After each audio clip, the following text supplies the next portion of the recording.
Hey, welcome. In this video, I am going to be sharing the art that I created in my Khadi Fatbook. It's almost always sold out. It's super popular. And I guess the question is it worth the hype? I love this sketchbook. That being said, it is not for everyone. It is going to be a long and cozy one. I recommend that you get a drink, you get comfortable, maybe you even bring out your supplies and you paint, create art and relax as I talk you through all the art that I created in this sketchbook. It goes without saying, but I'm going to say it anyway, that this is a messy sketchbook. It was, some of the pages are nonsensical, some of the pages are beautiful, but I love it nonetheless. And I think that there's value sometimes in seeing the less polished side of an artist's sketchbook. So yeah, let's dive into it. If you have any questions at any point, then by all means feel free to just ask, and I will love to continue the conversation in the comments. So I started off when I actually got this sketchbook. It was part of an art haul, and as part of it I not only got the Khadi Fatbook, but I got some really interesting pinks and purples. I got some really interesting blues and greens, and I'm going to show you some of the other colors. One of the really key things for me was that I used them straight away, which was quite unusual for me and which kind of broke the seal for the sketchbook, and also kind of set the intention that this was going to be a sketchbook that was going to serve me in whatever form I needed it to. So I'll leave that linked down below in case you are interested, because it was a lot of fun, and you know, it was really nice to just be able to see the colors a bit closer and to just play with them straight away, because quite often I just set all these limitations that are really not necessary. So from there I also continued playing with swatches, but also here, for example, I had bought a set of crayons, which although I really loved the color selections, I hated the quality of the crayons. So I was trying to match those colors to the Neocolor 2s, and that's kind of what I did here, and the colors that I was drawn to. Here I was comparing like different different quinacridone golds that I had to kind of see is there a clear difference, and also showcase it.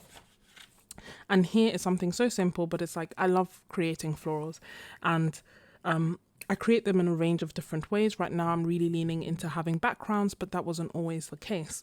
And here I was kind of seeing like, okay, let me see what it's like to not add backgrounds anymore, and you know, to just try and incorporate different colored leaves and to play with gold, and also add Neocolor 2s and make it a bit more mixed media, or just edge towards making it a bit more mixed media.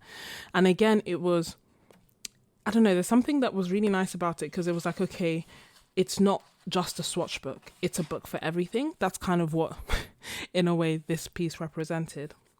So yeah, as I say, I had Neocolor 2s in there, and I was just playing around. Here, these swatches were basically me talking through the split primary colors. Sometimes it can be so nice to talk about art with someone who is like super new to it, because you almost get to see their joy and amazement all over again. So we were just quickly talking through color mixing and just how using these colors led to all these different mixes. And it was just obviously, for if you don't do art every day, then probably the last time you talked about this was like in primary school. So it was just so fun to actually talk through it with them and show them all the different colors that we could make from just using these 6 colors. And then here again, just continuing with doing florals, but also just remembering that it can be a really nice place to just mess around with florals. It doesn't have to be complete. It can be whatever I want it to be. And I think that I did these around the same, on the same day. So just playing around with my different florals. This is playing around with doing swatches, a swatches exercise that I do in my art membership, and I'll leave it linked down below. And it's just a really nice and fun way to get to experiment with your, not only your materials, but getting more familiar with the sketchbooks that you're using. So just using an array of different supplies and just having fun and just relaxing, and it's just a really nice mindless task. And then if you see something that you like, you can just make a note of it and try it later on. And from there, this started evolving into the abstract grids that I was doing. So actually, there's something so good about art, because I always feel like my autobiographical memory, so the memory of my actual life, isn't as crisp as I would like it. But then when I look at my art, sometimes it takes me right back to that time and to what I was doing. So with these, I had slowly started going into creating abstract grids. And when I was doing this, I was watching a TV show. I had all my art supplies out in front of me, which I had ironically moved to my dining table rather than my art studio. So I'd almost like set up a whole new environment. I had the show that I was enjoying, I had my favorite drinks, I had all my art supplies out in front of me, or the vast majority of my art supplies out in front of me. And I just made marks, and I just like, as I was watching, just played around with these art supplies. A gentle reminder that if you are enjoying this video and if you would love to see more sketchbook tours and more videos like this, then don't forget to hit the like button. It really does help the channel, and it lets YouTube know that actually this has been enjoyed. So I continued that on this page, but here I actually like separated the page and again just continued making different marks and mixing different colors.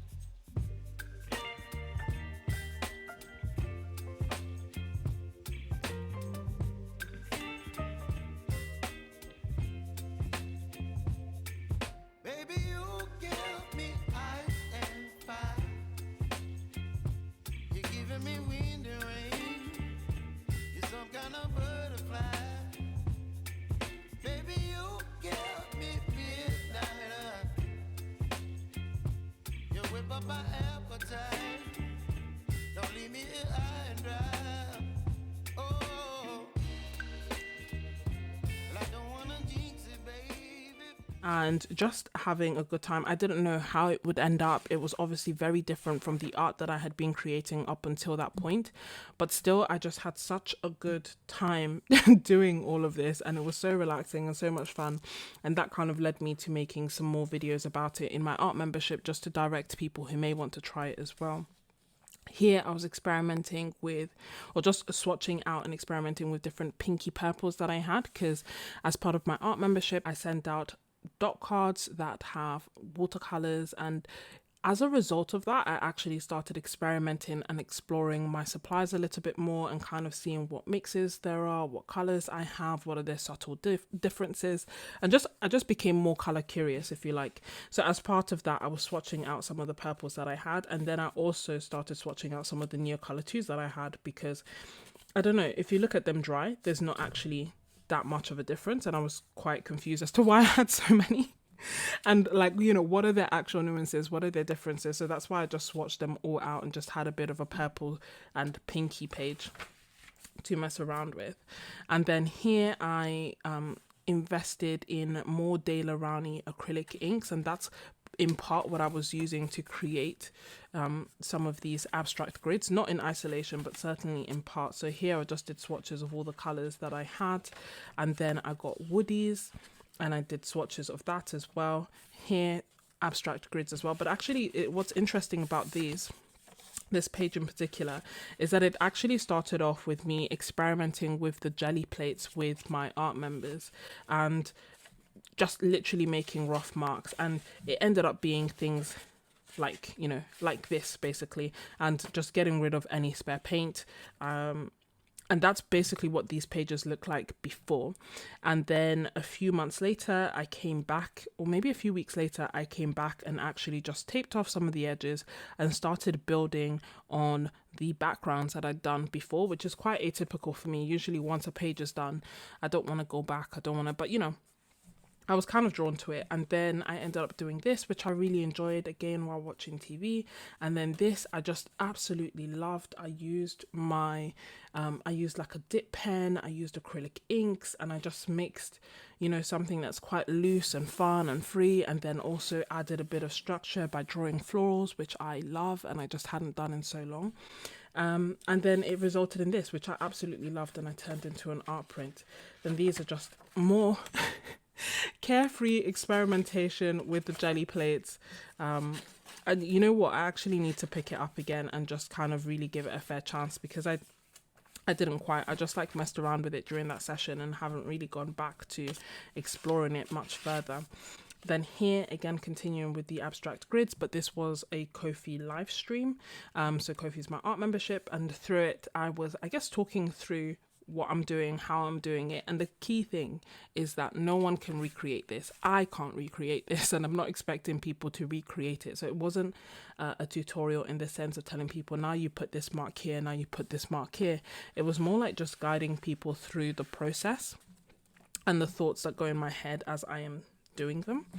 And then here again, another really fun session. I think in a way this sketchbook, as I've alluded to, just really opened up my desire to explore and lean into whatever curiosities I had about color, about texture, about different art supplies. So I had my Jackson's acrylics, which I had swatched out here, and then I wanted more colors, and I also wanted more acrylic ink colors. So from there I kind of started experimenting on how can I make my own acrylic colors, how can I make them and put them in bottles, how can I make them and have them in a way that I will actually be able to utilize them when doing abstract grids. So I actually made my own mixes and then put them in these cute tiny bottles. And I made a video of the process talking through the different color mixes, what worked, what didn't work, and shared that with my Ko-fi members. And as a result of all those, experimentation and all that mixing, I ended up creating a palette that I just really enjoyed a lot more than the colors I had originally. Like these two, just all of them I love. And I guess that was the point and that was the aim, creating a palette of colors that I just really, really enjoyed. And then the other thing that I did that I haven't done in many other sketchbooks is make notes, make notes for me that perhaps go into more detail than they normally would. And it just makes it so much fun and so nice to look back on. And then I continued with that to make these abstract grids. This was a live stream that I did, and as part of it I got out a color cube by Sarah Renee Clark, if you don't know about them, and they are just a lot of fun. They present different color palettes, and as part of that I just created different pieces based on that. Then here, as you can tell, very much in love with color, very much in love with experimenting with color. And this is actually a video that I can leave linked for you, where I experimented and swatched out with different greens. I did different mixes with them. And then as part of this, I then also created a dot card for my art members to continue the experimentation of the greens themselves. This was from a really fun session that I attended by TJ Marston. So it was like a Zoom session. And I can't remember why I couldn't do all the paintings, but then I think I was doing my own thing and watching it in the background and participating where possible. And then, I don't know, there's just something about being surrounded with other people who are creating art that just really got me in a mood to try, even though, it's not subjects that I normally do or the art style that I normally use. I was just like, let me just quickly use, I think I only used 2 colors, and just like quickly laid down, apart from the orange, obviously, just quickly laid down those colors. And then here, this is Jade Fried Green, so I just did a gigantic swatch. So initially I did a sketch, then realized I didn't have time to continue and to complete it, because as I say, I was doing other things. So a few months later I came back and just did a giant swatch here, but didn't want to cover up the drawing. Here I was swatching out the Rosa Gallery colors that I had, and also showing how they flow in water and the different mixes that you can get. And they come up later on as well. Then here so Roman Schmall have a few limited sets. So they have quite a few really good sets, but they also have slightly cheaper sets which are equally good, same quality paints, but are just limited in terms of the number of colors that you get. And quite often they are cost effective. So I think if you wanted more than 2 colors, then it would be more it's maybe something like, if you wanted more than 3 colors, it would be cheaper for you to buy the set than to buy the colors individually. So I had the colors in the set, and I just did a few swatches for a video, but then also did this painting using the limited palette. And it's interesting because it was a lot of fun. I love using limited palettes. I love the challenge of it, and just trying to experiment and learn new supplies. One of the things that I would say that perhaps I didn't fully appreciate when I was doing the paintings is that the color palette is very interesting, but I feel like it's also very moody. So it's slightly different to the colors that I would normally pick. And I think it's because there's no pinky red. Like, I feel like if there was a magenta, then this color palette would probably lean to me, because I would be able to get, I'd be able to get brighter purples. Or if there was like a really bright blue rather than like a cool blue, then again, that could maybe give me a bit more versatility. But what I love is that it's a really interesting palette, and one that probably people who love granulation would really enjoy as well. So yeah, more paintings. Then Neocolor 2s, swatching them out. And I don't even think I mentioned it earlier, but basically Neocolor 2s are water soluble pastels that basically look like this. You can swatch them out and then you add water and you can turn them into these colors. So there's Neocolor 1s that are not water solubles, and then there's Neocolor 2s that are water solubles, and I have quite a few. I love using them and taking them around with me when I'm urban sketching or when I'm travel sketching. I find that I tend to use them only for like the finishing touches, so they're definitely an art supply that I want to explore more. But yeah, who doesn't love playing with color? Then this was all also for a video. So this is a Cotman set, which is a student grade set of Winsor & Newton. And I just did the swatches to kind of highlight the different colors that you can get in different quality. Some people love Cotman, some people hate Cotman. I actually quite like them. I initially started off with watercolors that were really dreadful and almost put me off painting altogether. And then I started painting with the Van Gogh set and with the Cotman set, which are both student grade, but they both really gave me that passion to continue painting, and they were at an affordable price point, so I still have love for them. Then this is the Holbein intro set, the Kuretake set. So all of this is actually for a really cool video where I highlight some supplies.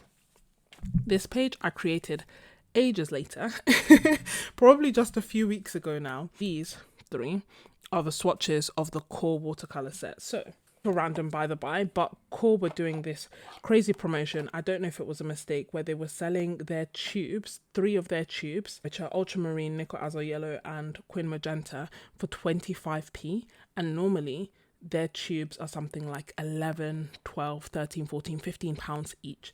For the 11mm tubes, fair enough, but they have their 5mm tube, which are these small tubes. So normally they're 5mm tubes that come with 6 colors, are 30 something pounds, 36 pounds or something. So this would have basically cost 17 pounds, and for reasons unknown they were 25p. So I bought it straight away and shouted it from the rooftop so that everyone who was interested could get a set. So basically these are the 3 colors that come in the set, and here, rather than being like systematic and doing like really neat swatches, I just did like a big messy swatch of all the possible colors that I could kind of think of, and you can just see you get like really beautiful range of colors, and also beautiful range of texture, because the ultramarine blue granulates so much. So that was basically me playing around with that. More abstract grids, because I love creating them. I really do enjoy creating them. I do think that it's something that I should do more, using an array of different art supplies. And this was I think it was a Zoom session for my art members on Ko-fi.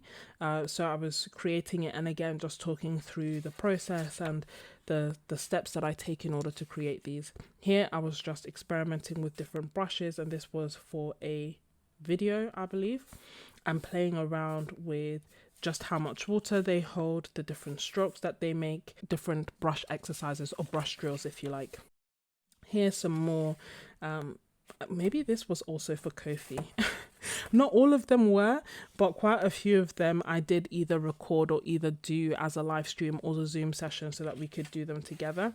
And it's actually funny because it's through these exercises that I started appreciating the beauty of glazing, which is not what one would think in terms of, you would think that maybe I would learn or I would appreciate glazing more from doing it in a more traditional watercolor way, but it's actually just playing around with these abstract grids that made me appreciate some of the different effects that my art supplies had.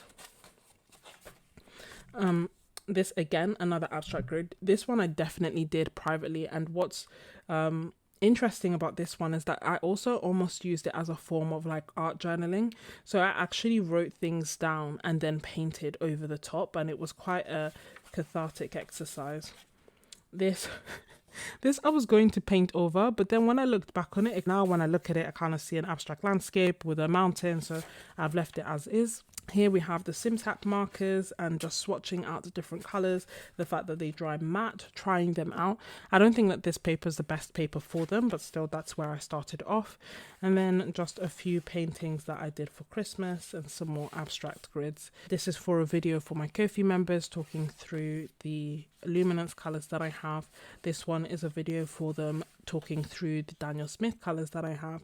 And here I was trying, as part of that video, I was trying to figure out what colors I wanted to add to my actual palette, and thus I was swatching out some of the colors from the dot cards that I had. And this is a Zoom session that I did with my art members ages later. So basically I went through the sketchbook. Every so often I would leave empty pages for whatever reason. You've probably spotted a few, but every so often I'd leave empty pages for whatever reason. And then some way down the line, when I noticed like, oh, I'm starting to run out of pages and I'm going to finish the sketchbook, I started going back into my sketchbook and filling up those empty pages, which is why some of them are out of sync. So this was actually based on a reference photo that was provided by Derwood of some really beautiful tulip fields, and it was a time study, and I was just like super quick and just putting down the colors. It just brings back really good memories looking back on it.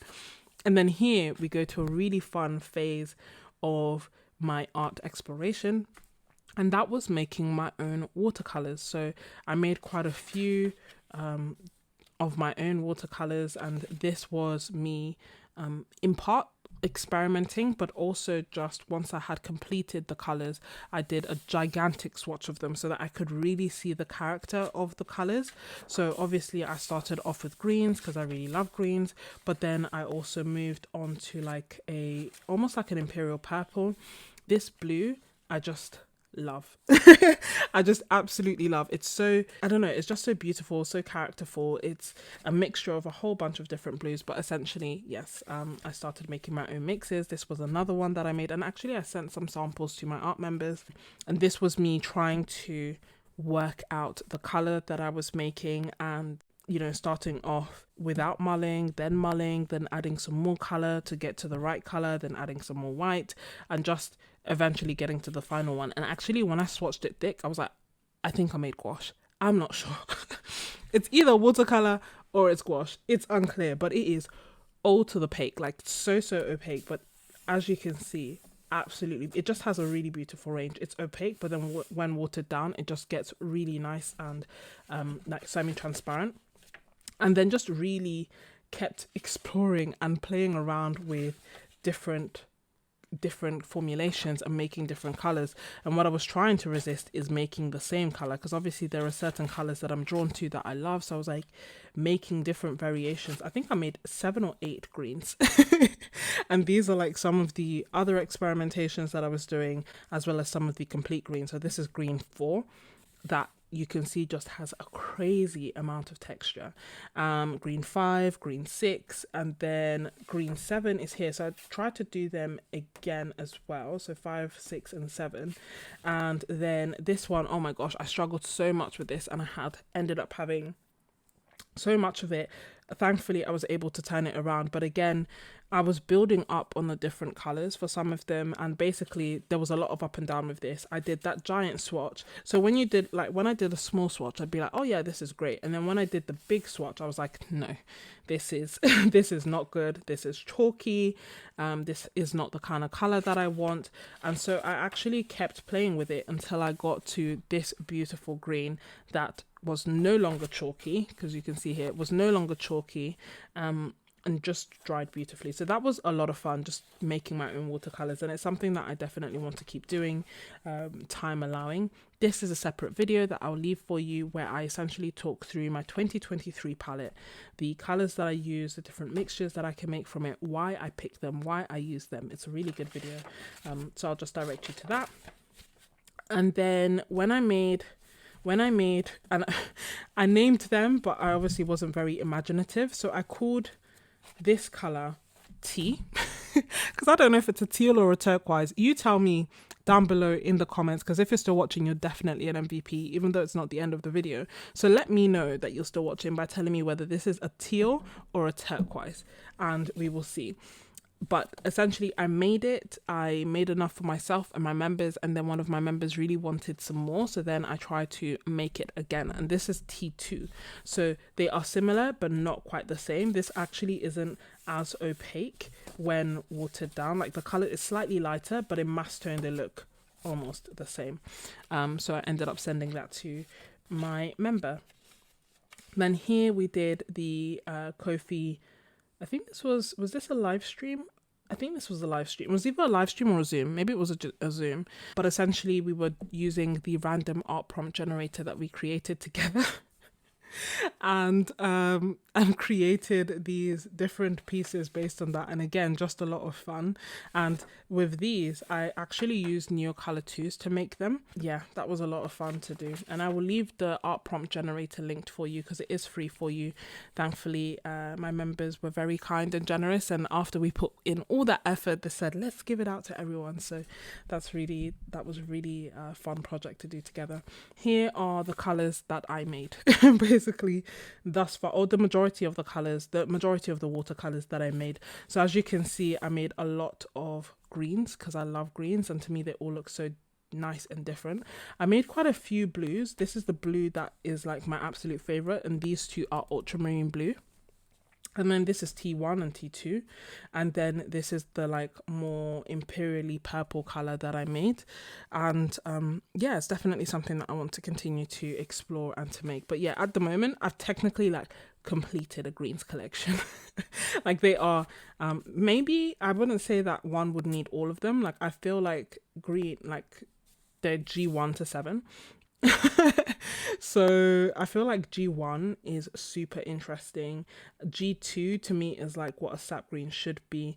G3 is okay. It's like, you know, I feel like it's okay, like a middle of the road green. G4 feels like a really special green as well. That's the one that has a lot of like granulating texture. And then G7, I ended up really coming around to liking. G6, so basically I'm biased. I love them all. They smell amazing because I've added like clove bud oil, and essentially it was a lot of fun. Then this was for a Ko-fi. So trying to figure out a limited palette limited palette mixes for Ko-fi dot cards and future palettes. So I essentially picked out 3 different colors, and this was for a bit of a fun exercise. So I'd sent out the normal dot cards that I normally send out, but in addition to that, I'd also sent out a limited color palette dot card so that we could all kind of try and test ourselves out and just try and see the different mixes that we could make and complete the different paintings using that limited palette. And this limited palette is the one that ended up winning in the end, which is one that I'm quite drawn to. Although this one is equally beautiful, I just felt like we had more range with this one apart from oranges. Then some empty pages. Then this is a bouquet that I painted in May. I basically bought myself flowers and as part of that, towards the end, as they were like almost time to get rid of them, I just sat down and I painted them, and this actually formed part of my blog for Ko-fi, so I'll leave that video linked for you if you want to see the process of painting this. This was me exploring new travel brushes by Fumui and just trying out the different brush shapes and how much water they could hold, and then trying them out in a painting as well, and they are still holding strong, which is good. This was me still painting in a cafe. And then these were for live streams or live demonstrations that I did with my Ko-fi members. Here I was exploring different blues for the blues palette that I was going to send out, and I did send out to my Ko-fi members, just exploring the different. So Indanthrone blue is one of my favorite blues, and reason being that I just love that it's deep, it's dark, it will get me really lovely purples, it will get me moody green, and it doesn't granulate. I feel like there's a place for granulation, and it's not always something that I want, and thus I tend to lean towards using Indanthrone blue if I don't want the granulating colours. It's like my ultramarine alternative, and when I want granulation, then ultramarine hands down, but when I don't, I just lean and love Indanthrone blue. And so I was comparing all the different Indanthrone blues that I owned, and as part of that I created a Ko-fi palette so that, you know, we could explore it together, and then looked at some of the other darkish blues that I kind of felt may have similar qualities or similar properties to the Indanthrone blue, and they don't, but still it was nice to it was nice to put them next to each other and see like, oh, are they similar or are they not? Like Daniel Smith's indigo, for example, that has PB60 and PBK6, like what does that look like? Mayan blue dark as well, and just comparing the two, completely different but still nice to have. I went to a face-to-face art group with some really lovely ladies, and in that I just created these random landscapes from my imagination, just using ultramarine blue and magenta, so trying to use a limited palette to make it easier to paint and easier to imagine the landscape that I was creating. Around that time, I also hosted an open for all Zoom session. So I left it open for all my Ko-fi members, all my YouTube subscribers. You didn't even have to be a subscriber to join. I just thought that it would be nice for us to spend some time during the winter to paint together. And we did these 3 paintings together. Then here I painted just a landscape from imagination using the Rosa Gallery watercolors. Here I did a painting using the acrylic inks, and this was, I was basically creating a cover for my Etcher sketchbook, and I was contemplating doing a floral painting on it. In the end, I decided not to, and I just had a bit more of an abstract blue cover, but at the time I was kind of seeing what kind of different configurations I could do. And then here, this is also part of a video where I swatched out all my Rosa Gallery colors, and this is a Ko-fi video. But as part of that and taking things further, I also did a video where I talk about getting to know your colors and getting more familiar with your palettes and how to do different mixes and the different steps in getting to know your palette. And I did that using the Rosa Gallery colors. So kind of as I was learning them and getting more familiar with them and evolving my palette, I created this video that is available for all on YouTube.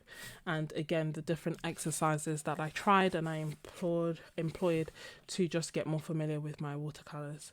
And here, this was part of a live stream. Someone had asked for swatches of different colors, so I just did them because why not?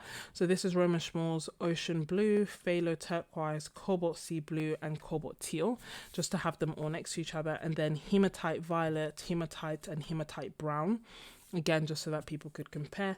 And then we were looking at Quin Burnt Sienna, which is beautiful, and trying to see, I believe it's also discontinued, just trying to see if we could find colors that could somewhat closely match it. And it was hard. I think these were the colors closest to it. Then another landscape from imagination, some more swatches. Here I was actually swatching to show the color shift with the Michael Harding watercolors. So Belladonna is a beautiful color, but it does have, all of them I feel have quite a drastic drying shift. Then here Cascade Green, and here Daniel Smith's Christmas Tree Green with the pine smell. Here I did, let me know if you'd like to see this. So basically I did 4 landscapes from imagination using a limited palette of ultramarine and Quin Magenta again. I recorded the process, but I never shared it. I don't know.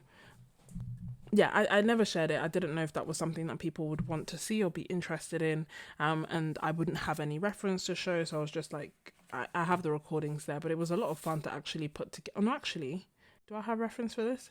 No, I don't have references for this, but I was trying to put in place,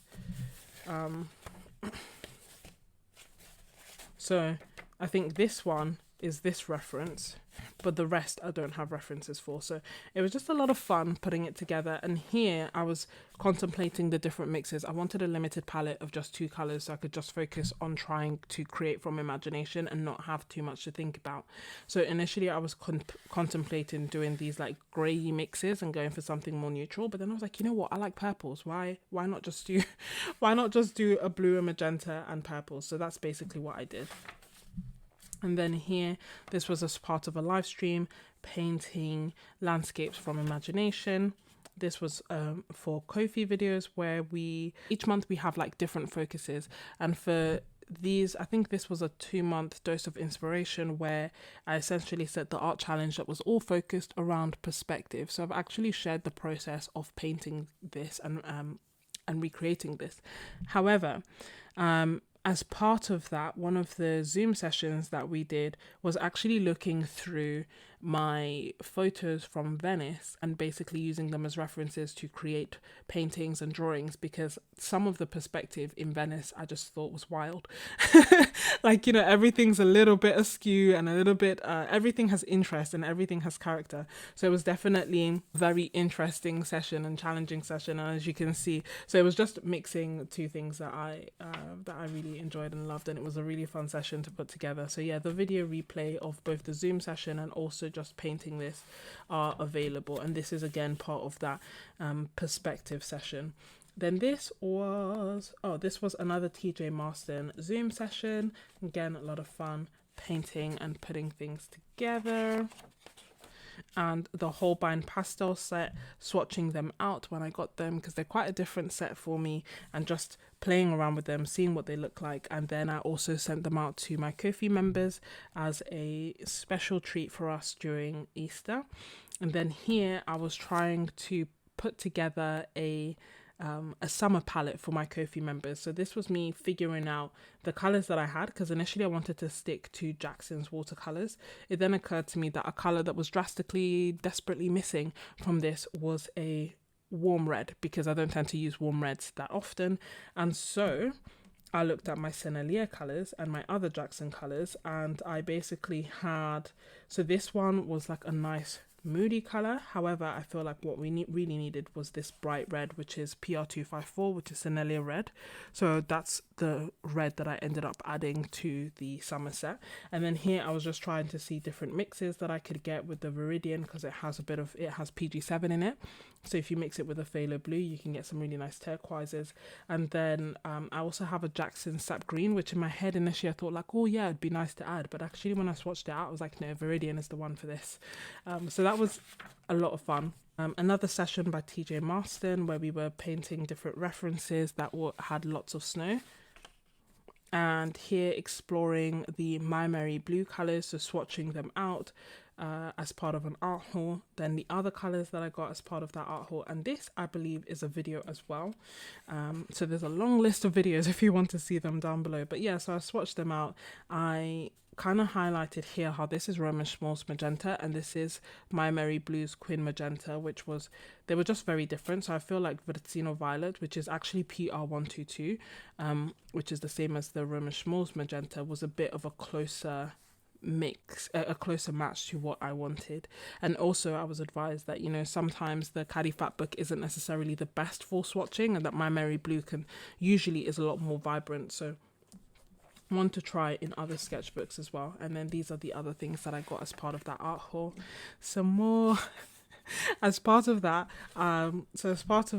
to also get to know my supplies better, which is one of the things that I liked using the abstract grids for, I created an abstract grid. And this is what I mean about being able to then appreciate the beauty of glazing, because I really started enjoying using PY150 and which is nickel azo yellow, to do like my glazes and to automatically add a bit of warmth to my paintings. This was just using the art supplies that I got here to get more familiar with them and to try them out. So this was like the golden acrylic golds, the Winsor & Newton gouache gold, the FW acrylic ink gold, and the watercolor gold, and just using them differently. And then these were from some really lovely sessions with my Ko-fi members doing Zoom sessions. And this again, Ko-fi member session, but this specifically was focused on doing master studies. So brownie points if you can guess who I was trying to emulate in this piece. Then here, this is just swatches and a playful sketch of my, this is my Etcher palette. And I filled it with my Daniel Smith watercolors. Here I was exploring purples because I did a purples month for my Ko-fi members, and just trying to see the different mixes that I can get and just the versatility of PV23, because quite often I just use it as is, but actually it does have quite a lot of mixing value, especially if you are looking for dark colors. as part of the same session with the artist here, also did another, another painting based on an artist here. And this was a painting based on John Singer Sargent, and it was super quick to do. And I absolutely love it because I love this like loose painterly watercolor style. I love the way that John Singer Sargent depicts light, and yeah, I absolutely loved putting this together. Then here I did swatches of the Paul Rubens watercolors, and this was another live stream where I did an abstract painting using a range of different mixed media items to convey this landscape, and I had such a good time painting these rocks. Like, I absolutely love the graphic, playful nature of these rocks, which is so random, but I think I shared them everywhere because I absolutely love this. I just love this painting. And in it, I used a range of different art supplies, including these like children's tempera sticks that I'd got from Amazon, and they certainly have their limitations, but equally they were just so fun to put down and to play with. They dry matte, they don't transfer to the other side. You can lay it on top of them, not like super easily, but you can, and they're just really nice. They can layer almost on top of almost anything, even like Neocolor 2s they can go on top of. They're not the best for blending and mixing, but I don't know, I just absolutely loved putting this together. So here on this page, I'm just talking through the colors or the ingredients, if you like, that I used to create this landscape. So I used Indanthrone Blue, Cypress Green Gouache, Winsor & Newton Prussian Blue, then a lemon yellow gouache as well as these tempera sticks. So a lot of fun. Then, this was, come back to me. This was the My Merry Blue watercolors. This had a bit more of a purpose because I was trying to figure out a bit of a limited color palette that I could then send out to my members. So I ended up sending them out the My Merry Blue watercolors so that we could explore them together. And as part of that, I sent out quite a few colors, but then I also picked out a limited color palette and challenged us to try and recreate the same reference, which was this one, same as this one, but just try to recreate it using a limited color palette from the colors that I had sent. So one fun thing was not only doing this painting, but then as I created different mixes, just doing small swatches of them on the side. And it's funny because I used the same colors that I did here for this piece, and this piece obviously to me looks like a lot brighter, a lot closer to summer. This one is a bit moodier, but both of them use the same colors, and it just shows you the power of color mixing and the versatility of color mixing. And again, those videos are available for my Ko-fi members. Then here, I think I did this painting while watching Christy Rice's live streams. I've really been enjoying just being part of them and chatting with them. I already love doing live streams as a whole, like when I'm part of them, but also being part of them as, I guess, part of the audience can just be so fun and just a great way to talk with other artists. So did that. And then as part of, I think actually, you remember how I told you how we were doing the master studies as part of my an art challenge for my art members? So as well as doing the Paul Singer Sargent and the Van Gogh, which you probably maybe guessed now, also did this one, which was from Cézanne. This one was not a master study. This was just a random painting, like a warm-up painting. And then this, I believe, was Cézanne as well. And this was a lot of fun because I actually used colored pencils to do the background first. So if you look at it closely, you can see that there's just a whole bunch of different colors inside there. And it's something that, again, was super simple, quite rushed under timed conditions, and again, just a lot of fun and something that I really enjoyed as part of the live stream that I did with my Ko-fi members. In a Zoom session, we also did, in that same session, I also asked different members to send in art by their favorite artists, and we included those references. So we recreated this piece as well. And also to send in reference photos of different landscapes that they wanted. So this was another painting.